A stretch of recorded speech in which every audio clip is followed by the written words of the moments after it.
Have you considered starting private label apparel for your small boutique but have no idea where or how to start? Private label can be one of the most creative and smartest choices boutique owners can make, but only when it's done strategically. After years of apparel production experience, in this video, I'll walk you through some reasons why you should start private label for your boutique, some signs you might be a good candidate for it, and tips on how to get started. This video is for small boutiques who want to add creativity to their assortment and better margins. Why should you consider doing private label? Number one, better margin control. Wholesale margins are usually fixed, so you pay a certain price or cost for an item, and there's usually a suggested retail price, and there's not a lot of room for making more money or having better margin on those types of products. Private label can give you more pricing flexibility. You're able to negotiate your costs, usually with your manufacturing partner, and set your own retail price. Even small runs or one or two products can act as margin builders and increase your overall net profit margin.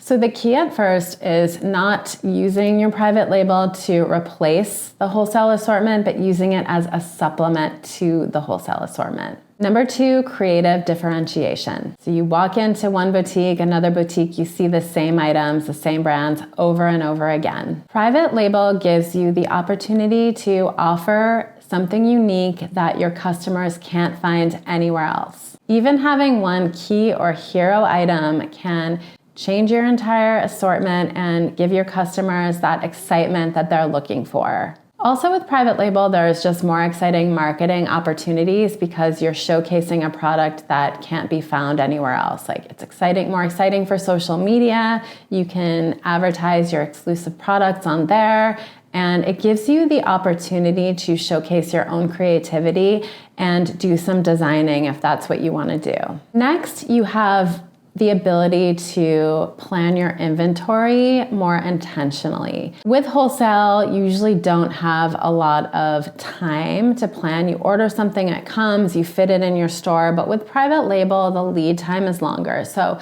from the development phase and the sampling phase through production and shipping, you usually have a longer time in there in order to plan merchandise and just plan your assortment better. Next, longer term business stability. By doing private label, you have less dependence on outside or wholesale brands. This gives you more leverage as your brand grows or as your store grows and your quantities can potentially increase. You also have the potential for your private label brand to grow into a legit brand if that's the direction you want to go in. Let's talk about some signs your boutique or shop might be ready to start private label. Now, private label isn't for everyone, but there are some clear signs when it might be right to venture into it. Number one, you have time, cash flow, and healthy profit margins. Private label requires upfront investment. If you're doing apparel, you're going to want to invest in samples.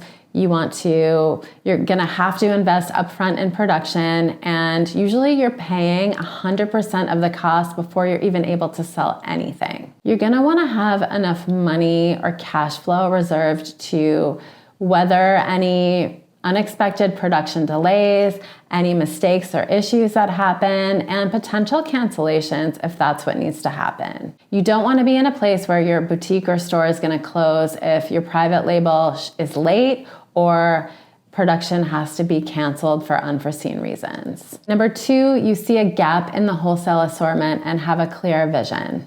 Do you notice what's missing in current lines? Do you consistently think, I wish this thing existed? Do your customers constantly ask you for a specific item or a type of product that you just can't find anywhere else? Private label works best in the beginning when you're filling a specific gap, when you have a clear vision and when you're not trying to be everything to everyone all at once. And next, you have the ability to execute your vision or are willing to get help with that. You have to understand that design, sourcing, and manufacturing can be specialized skills. You should be realistic about what you can do yourself versus what you want to get help with. You can afford to pay an assistant or a contractor to fill the gaps and get help when you don't have the experience. If you do choose to do private label yourself, just give yourself the time, the space, and the grace to make mistakes and go through the learning curve. Next, let's talk about how to get started. Now, I'm not going to go into deep detail on each of these steps, but you can also check out some of my other videos on some of these other topics. And if you want to dive deeper into, let's say, sourcing manufacturers or developing tech packs. Number one, start with one solid idea, one that fills a clear gap, and build on what's already working, if possible. If possible, you want to take a category that already has clear traction and clear sales. You want to avoid starting with a category that is completely untested or you have no customer feedback on. I always recommend starting with one style and no more than 3 SKUs. So that means no more than 3 colorways, prints, patterns, and you can always grow from there. You can always build off what works. Next, you want to create a viable working tech pack. Now, I have another video on how to do that, but basically, if you're doing private label apparel, you want to have your tech pack complete and have all the parts in it that a manufacturing partner would need in order to cost your item and get started with sampling and ultimately create production. And if it's private label, of course, you're going to want to know what label you have on there. And I always recommend doing a label spec sheet that just gives the design of your label, the measurements of your label, and you can put this right in your tech pack. Next, we move on to the sourcing, sampling, and production phase. Now, all of this phase could take a while and it can go on sort of in conjunction with the creating of the tech pack or just before you even start to execute so you can have time to do your research. But this is an important stage because number one, you want to figure out where you want your product to be manufactured. Do you want it to be manufactured in the US, overseas? You have to think about cost, retail price, if you want to pay tariffs and duties, what the inbound shipping would be. All of those things are going to come into effect when you think about where the product should be made. Once you narrow down where the product should be made, you want to zone in on a few manufacturing potential partners and reach out to them, ask them the right questions, and just get ready to send them the tech pack. So once you narrow down your potential manufacturing partners, you're going to want to send your completed tech pack to them and request costing information. Now, from your tech pack, they should be able to give you costing and also quote sample price. And usually sample price is about double the cost of production because they'll be making 2 samples, one for you and one for them as a keep sample. The next step would be to order sampling and wait for the sampling to come in. Once it does, you want to make comments on the sample and you can either reject the sample and request a second sample. You can correct and proceed with some adjustments if you feel comfortable doing that, or you can approve the sample for production. Once you're ready to place a production order, you're going to want to have a PO template that you use and write a purchase order and send it to your manufacturing partner for them to sign. Let's talk about where there's potential to go wrong and what you can do about it. So first of all, as I mentioned, starting with too many styles or SKUs. If you're just starting apparel private label, you want to be focused on even one style to start. I don't recommend any more than that to start, and you can always build off there. Too many styles and SKUs will dilute your assortment and give you too much cost complexity. Starting small usually gives you better results and keeps your assortment tight. Pricing too low or too high can be an issue. So underpricing to be safe is just going to kill your margin. Overpricing, if you want to just focus on making money, but if customers don't buy, then you're going to have a lot of inventory sitting there that you probably are going to have to mark down.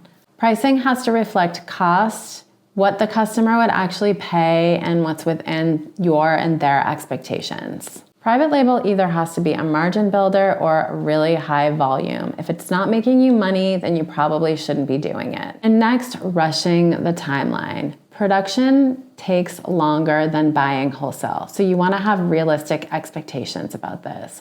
Production can take anywhere from 1 to 6 to 9 months, depending on your product, depending on where you're having it made. I mean, 6 to 9 months is a really long time, but anywhere between 1 and 4 months for a smaller amount of product can be reasonable. So you just want to plan for this in your assortment and not try to rush the timeline of private label production. You also want to factor in shipping time because especially if you're having your product made overseas, it takes time to ship and get to you. Lastly, let's talk about cash reality and payment expectations in private label. Like I said previously, private label normally requires 100% payment upfront. Once you get done with sampling payments and production, 50% down to secure fabric and start production, and usually the balance or the other 50% before the product ships to you. And sometimes you can negotiate better terms, but basically you're gonna be paying for your product before you have any sales. So that has to be a realistic expectation that's set. This is also another reason why it's beneficial to build long-term relationships with your manufacturing partners. Once they get to know you and they've been working with you, they're more likely to offer you better payment terms. If you're considering starting private label for your boutique or store, these are just some things to consider and reflect on to determine whether or not you're ready for it. If you want to learn more about sourcing or tech packs, check out some of my other videos on this channel. I'll see you in the next video.